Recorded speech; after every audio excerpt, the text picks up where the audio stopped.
one of the big reasons that Star Wars continues to be so popular is it's full of iconic moments. Things that happen in the film that just sort of freeze frame in your mind and become part of your life, part of pop culture. You could see these images in black and white, in color. They become part of your life, part of your relationships, and it's why we love Star Wars so much.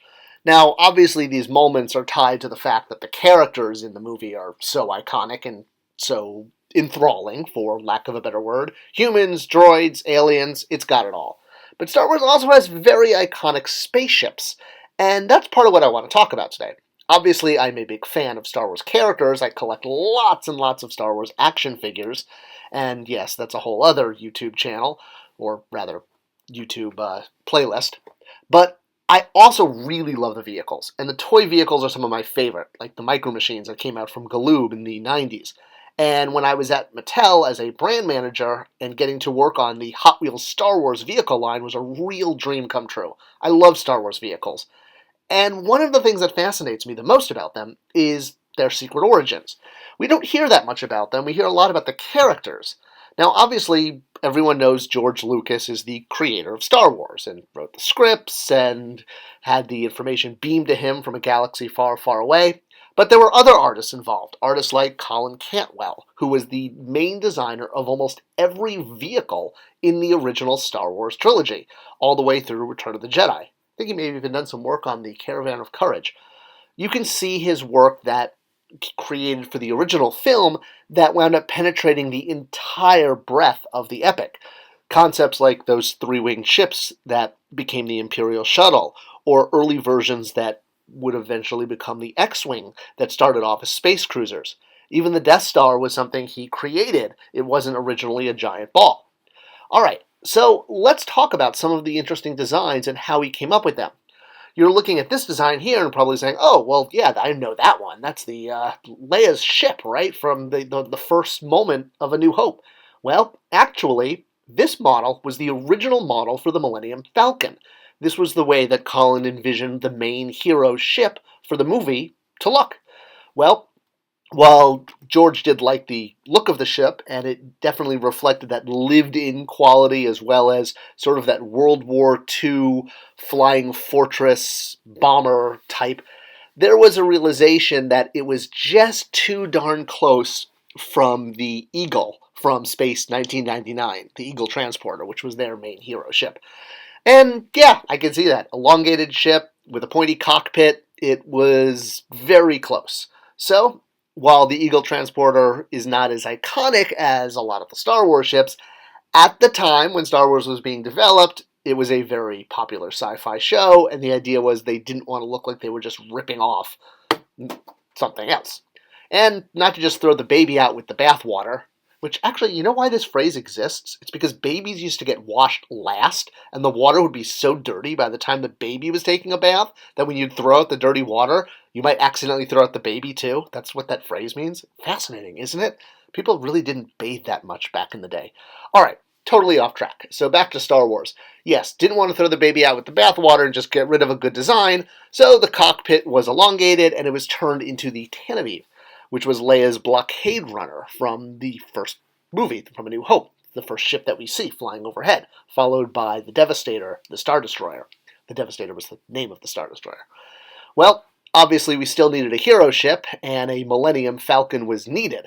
So with this now becoming the Alderaan blockade runner ship, that would become iconic, but not as iconic as the Falcon. You could probably put this in front of people and they might not know what it is. Although, interesting fact, if you look inside it on screen, there's a Star Wars poster and a Playboy Playmate centerfold in the cockpit, actually in the movie, in the model. I know, crazy details. You could blink and you miss them. So, how did we go from the blockade runner to the Millennium Falcon and its iconic look? Well, it started with a hamburger, believe it or not. Yes, food and Star Wars definitely go together. And while a lot of people think it's a joke or a rumor, it's absolutely true.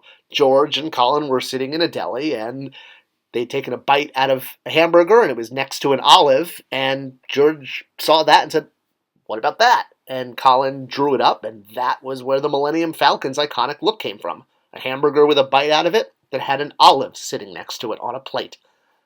All right, moving on from spaceships to land vehicles, the AT-AT. I'm going to call it the AT-AT. Thank you very much. It's what my generation calls these. One of my favorite toys as a kid. I love this. My parents called it my dog because it was like my pet. Well, if you have ever made the drive to Oakland, well, when you do so, and you're driving up the coast of California, you will see across the bay giant cranes that are used in the shipping port. And I even remember the first time I saw them thinking, wow, God, those look just like AT-ATs. Well, that wasn't just my interpretation. This was absolutely where the influence came from for designing the giant Imperial walkers.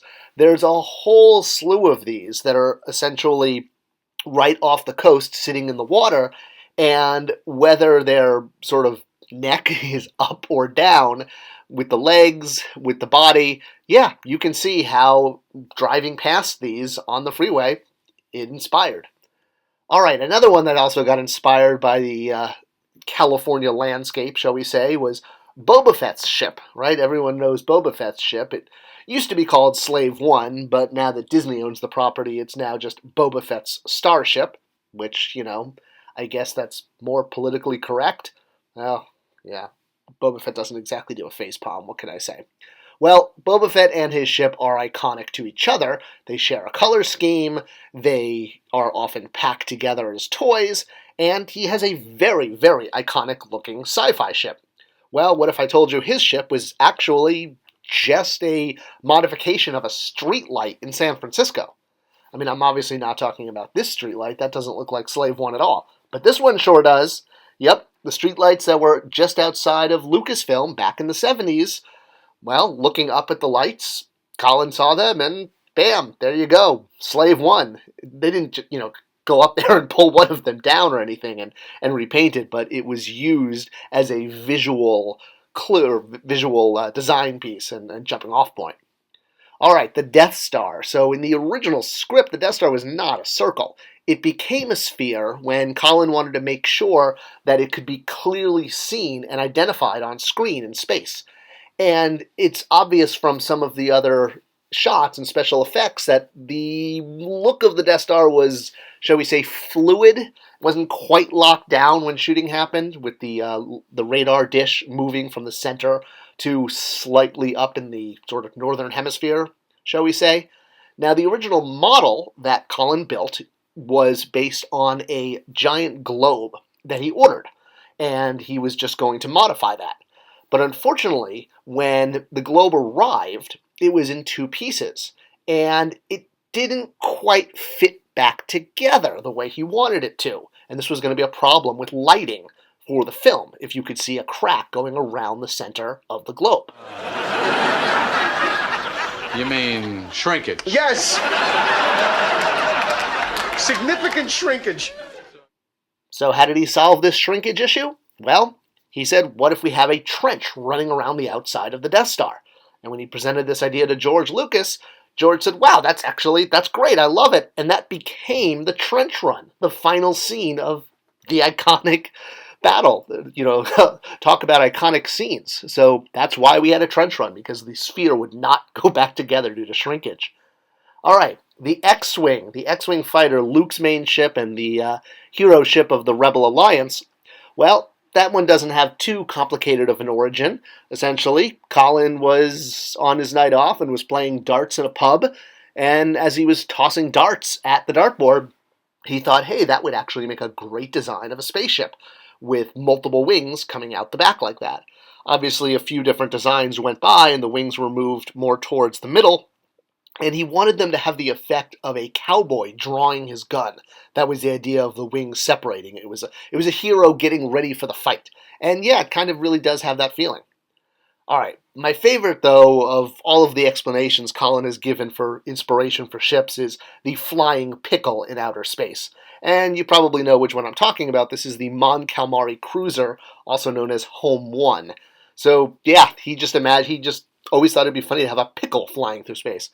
What can I say? I guess we're really lucky that Colin liked going to delis and eating delicious deli food, or we wouldn't have all of the amazing, iconic Star Wars ships we do. I hope you like this video, and if you'd like to see more behind-the-scenes information like this, let me know. Leave it in the comments below. Like to remind everyone to share, comment, like, pass this to other people. It's the best way to support this channel. I thank you ahead of time, and I'll see you guys in the comment section. Thanks for watching.